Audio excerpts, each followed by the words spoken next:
सभी बच्चे ध्यान देंगे। घर्षण बल के इस चैप्टर में कल आपको हमने स्थैतिक घर्षण बल, गतिक घर्षण बल क्या होता है, इन सब के बारे में बताया। आज बात करते हैं सीमांत घर्षण की। देखिए सीमांत घर्षण क्या होता है। जैसे ये वस्तु है मेज के तल पर रखी है, विरामावस्था में स्थैतिक घर्षण बल लगे। हम अगर सोचें कि अगर इस वस्तु पे थोड़ा सा एक्सटर्नल फोर्स लगा दें, बाह्य बल लगा दें, तो क्या प्रभाव पड़ेगा। तो जैसे ही आप बाह्य बल लगाओगे, स्थैतिक घर्षण बल भी बढ़ करके बाह्य बल के बराबर हो जाएगा, वस्तु विरामावस्था में रहेगी। आपने बाह्य बल का मान थोड़ा सा और अधिक किया, ये भी बढ़ करके बाह्य बल के बराबर हो जाएगी, वस्तु फिर भी विरामावस्था में रहेगी। आपने थोड़ा सा फोर्स और बढ़ा दिया, ये भी बढ़ करके आपके बराबर, वस्तु विरामावस्था में रहेगी। लेकिन एक सिचुएशन ऐसी आती है कि बाह्य बल का मान अधिकतम हो जाएगा, ये अधिकतम मान से ज़्यादा नहीं बढ़ पाएगी। तो वस्तु क्या करेगी, अपनी विरामावस्था की अवस्था को छोड़ करके वो गतिमान अवस्था में आ जाती है। तो जब कोई वस्तु अपने स्टैटिक कंडीशन को छोड़ करके मूविंग पोजीशन में आ जाए, स्थिर अवस्था को छोड़ करके गतिमान अवस्था में आ जाए, तो उस समय जो स्थैतिक घर्षण बल लगता है वस्तु पर, स्थैतिक घर्षण बल, उसी स्थैतिक घर्षण बल को हम लोग क्या कहते हैं, सीमांत घर्षण कहते हैं।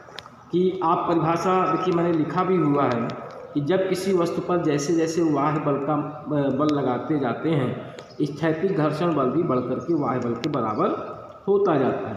परंतु एक अवस्था ऐसी आएगी कि वस्तु अपनी विरामावस्था को छोड़ करके गतिमान अवस्था में आ जाती है। ऐसी स्थिति में जो आपका स्थैतिक घर्षण बल लगेगा, उसी को हम लोग क्या कहते हैं, सीमांत घर्षण कहेंगे। या स्थैतिक घर्षण बल का जो मैक्सिमम पॉइंट, जितनी अधिकतम वैल्यू तक ये बढ़ पाती है, 3 Newton, 4 Newton, 5 Newton, 6 Newton, suppose that आपका 8 न्यूटन तक मैक्सिमम इंक्रीज कर पाई, तो स्थैतिक घर्षण बल का जो अधिकतम मान होगा उसको हम लोग क्या कहेंगे, सीमांत घर्षण बल कहते हैं। तो ये इसका डायग्राम था, ये हमने इसकी डेफिनेशन को यहाँ पर इंडिकेट किया हुआ। नेक्स्ट पॉइंट आपका आता है घर्षण कोण। तो देखिए भाई, घर्षण कोण क्या होता है। ये वस्तु हमारी है, विरामावस्था में रखी हुई है, स्थैतिक घर्षण बल लग रहा है Fs, वस्तु का भार नीचे की ओर है, प्रतिक्रिया बल ऊपर की ओर है। तो वस्तु पे जो प्रतिक्रिया बल लग रहा है, प्रतिक्रिया बल और जो स्थैतिक घर्षण बल, इन दोनों का जो रिजल्टेंट है, इन दोनों का जो परिणामी है, वो S R का और Fs का। तो ये परिणामी प्रतिक्रिया बल के साथ में जो छोटा सा एंगल देखिए थीटा बना रहा है, इसी थीटा एंगल को हम लोग क्या कहते हैं, घर्षण कोण कहते हैं या फ्रिक्शन एंगल कहते हैं। अब इसकी वैल्यू हम लोग निकालेंगे कैसे, फ्रिक्शन एंगल की। हमने इसको इससे मीट करा दिया, ये तो आपका ये हो जाएगा tan थीटा, ये tan थीटा, ये Fs है, Fs ये भी हो जाएगा perpendicular by base Fs upon R। तो ये हो जाएगा tan theta equal to Fs upon R।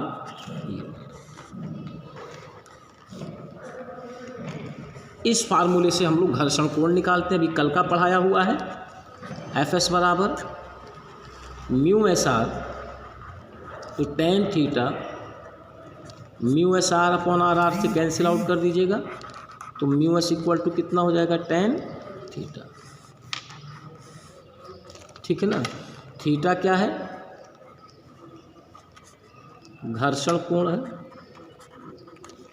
और म्यू एस क्या है, स्थैतिक घर्षण गुणांक। तो इस तरीके से जो परिणामी है एस, वो प्रतिक्रिया बल के साथ में जो छोटा सा एंगल बनाता है, उसी को हम लोग क्या कहते हैं, घर्षण कोण। तो ये हो गया घर्षण कोण। नेक्स्ट इसमें जो आपका पॉइंट आता है, आनत तल पर घर्षण। जैसे देखिएगा, ये इम्पोर्टेंट डेरिवेशन है, छोटा सा है। ये एक आनत तल है, झुका हुआ तल है, थीटा एंगल पर है। यहाँ पर एक वस्तु है, अभी स्थिर अवस्था में है। वस्तु का भार कहाँ काम करेगा, नीचे की ओर करेगा। भार के दो घटक हो जाएंगे, एक कंपोनेंट ये है, एक कंपोनेंट ये है। तो ये वाला घटक कितना हो गया mg cos थीटा, और ये वाला कंपोनेंट कितना हो गया mg sin थीटा। तो mg sin थीटा इस गुटके को नीचे फिसलाने का काम करेगा, लेकिन पीछे की ओर लगने वाला जो घर्षण बल स्थैतिक है इसको रोकने का काम करेगा। mg cos थीटा का जो प्रतिक्रिया बल है जो आनत तल ऊपर की ओर लगाएगा वो कितना है r है। तो अब देखिए यहाँ पे क्या है, डायग्राम को फिर से देखिएगा, ये आनत तल है, ये एक गुटका है जिसका भार नीचे की ओर, भार का एक घटक ये है, एक घटक ये है, mg cos theta mg sin theta. mg sin theta इसको नीचे खिसकाने का काम करेगा, जबकि fs इसको रोकने का काम करेगा। प्रतिक्रिया बल r है। तो वस्तु विरामावस्था में है, तो आनत तल ये है, ये इसके समांतर में इस वस्तु पर कितना परिणामी लगेगा, इसके समांतर में। तो यहाँ लिखेंगे आनत तल के समांतर परिणामी। देखो भाई दोनों फोर्स अपोजिट डायरेक्शन में, mg sin थीटा fs, तो दोनों को माइनस कर दो। जब विपरीत दिशा में दो बल होते हैं तो माइनस करके परिणामी निकाल लेते हैं, चूँकि बराबर है, जितना fs है उतना ये है। तो जब दोनों इक्वल फोर्स है हम लोग लेस करेंगे तो जीरो आएगा। तो ये हो गया इक्वेशन नंबर फर्स्ट। हमारी जो बॉडी है संतुलित अवस्था में इस पर रखी है, कोई बॉडी में ऊपर नीचे मूवमेंट नहीं हो रहा है, इसका मतलब r और mg cos थीटा कैसे हो गए, बराबर हो गए। तो mg sin theta minus fs equal to 0, so fs बराबर mg sin theta.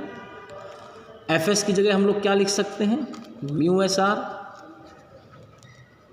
mg sin theta, r की जगह पर mg cos थीटा लिख दीजिएगा, mu S mg cos theta बराबर mg से mg cancel out, sorry cos theta नहीं mg cancel out हो जाएगा, ये cos थीटा आपका पूरा लिखा रहेगा, कैंसिल आउट नहीं है, ध्यान दीजिएगा। cos का हम डिवाइड कर देंगे तो ये कितना आ जाएगा हमारा, mu S equal to tan theta. तो ये कभी कभी सवाल घुमा के आता है कि घर्षण कोण और घर्षण गुणांक में संबंध याद करिए। तो ये आपका घर्षण कोण घर्षण गुणांक, तो हमने परिणामी बल निकाल दिया mg sin theta minus fs equal to 0, ऊपर नीचे कोई मूवमेंट नहीं, r equal to mg cos theta, equation लेंगे, fs इधर ले आएंगे, म्यू एस आर, r की mg cos theta, mg cancel out, divide करेंगे, then mu S equal to tan theta. तो इस तरीके से घर्षण जो चैप्टर है आपका ये ख़त्म हुआ है, और कल से हम इसके न्यूमेरिकल लगवाएंगे, इतना आप लोग करेंगे।